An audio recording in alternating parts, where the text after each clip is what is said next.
Israel ও প্যালেস্টাইনের দ্বন্দ্ব মধ্যপ্রাচ্যে সবচেয়ে পুরনো ও জটিল রাজনৈতিক বিরোধগুলোর একটি।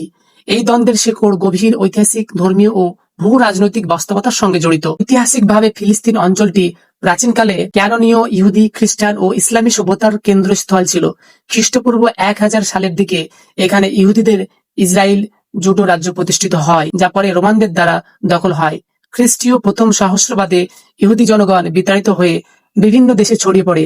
এই সময় ফিলিস্তিন অঞ্চলটি মুসলিম খিলাফতের অধীনে আসে। এরপর এই অঞ্চলটি অটোমান সাম্রাজ্যের অংশ হয়, যা 1917 সাল পর্যন্ত কায়েম ছিল। 1996 সালে থিওডর হার্টজেল দ্য জিউস স্টেট পুস্তিকা প্রকাশ করে জায়নবাদ আন্দোলনের সূচনা করেন, যেখানে তিনি দাবি করেন যে ইহুদিদের রক্ষায় একমাত্র উপায় হলো তাদের নিজস্ব রাষ্ট্র গঠন। এরপর এবং 20 শতকের শুরুতে রাশিয়া ও ইউরোপে ইহুদি নিপীড়নের ফলে বহু ইহুদি ফিলিস্তিনে অভিবাসন শুরু করে। প্রথম বিশ্বযুদ্ধের সময় ব্রিটেন অটোমানদের কাছ থেকে ফিলিস্তিন দখল করে এবং 1917 সালের বেলফোর ঘোষণার মাধ্যমে সেখানে একটি ইহুদি আবাসভূমি গঠনের পক্ষে মত দেয়।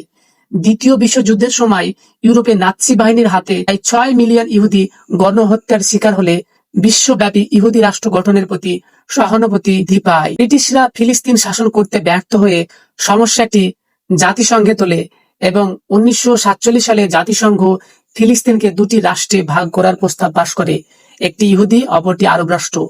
ইহুদিরা প্রস্তাব গ্রহণ করলেও আরবরা প্রত্যাখ্যান করে।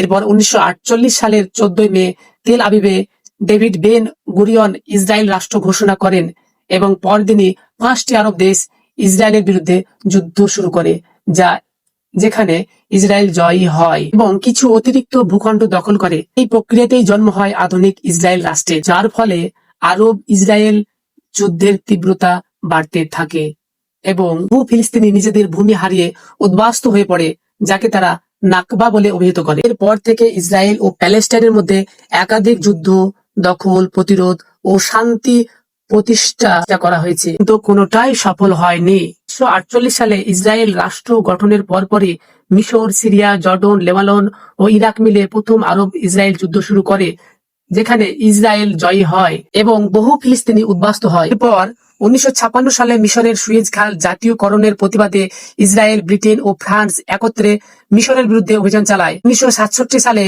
ইসরায়েল 6 দিনের যুদ্ধে মিশর, সিরিয়া ও জর্ডনের বিরুদ্ধে বিজয় অর্জন করে এবং পশ্চিম তীর, গাজা, পূর্ব জেরুজালেম, গোলান হাউটস ও সিনাই উপদ্বীপ দখল করে নেয়।